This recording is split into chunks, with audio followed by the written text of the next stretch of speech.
This is the interface you saw in the presentation.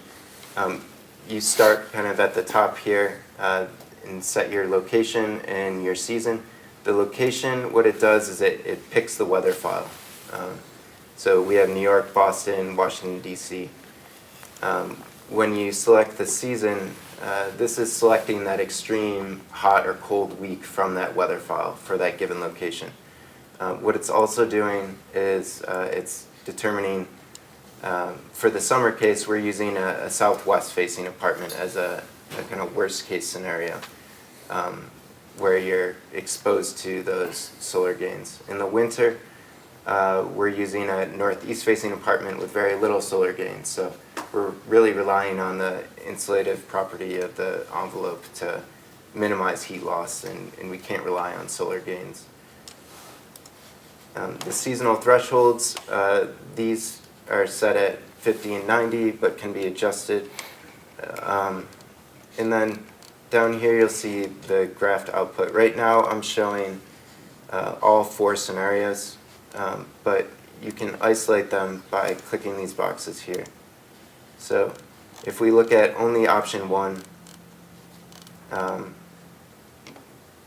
we can see that this one has 25% window to wall ratio, very poor air tightness, and clicking the box kind of reveals more of the details about what that means in terms of air changes per hour.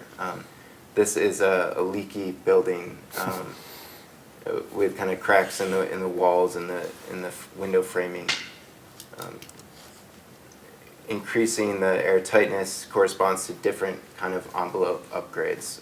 Poor loosely corresponds to air sealing, using some kind of caulk around windows to seal gaps. The medium one corresponds to a continuous air barrier, which is kind of the new building standard, new construction building standard. And then good corresponds to 2012 IECC building construction standards and is a very airtight building.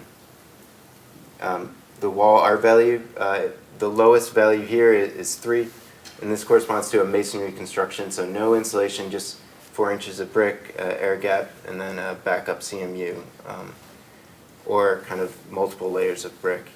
The glass type goes from single to double low-E to low-E with argon fill. So with the worst case options here, overlaying the temperature threshold shows us that really it's only a matter of hours before we drop below that 50-degree threshold in the worst case scenario. And I don't think this is unreasonable. You see a lot of these buildings around the city.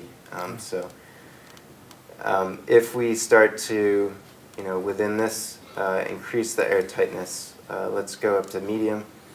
Immediately you see this extend slightly, but in combination with slight upgrades to the insulation level, so going from R3 to R8, which is equivalent to 1 inch of exterior insulation, roughly, and increasing the insulation of the glass, you start to see that period extend. So instead of a couple hours, we're looking at a day and a half in this case.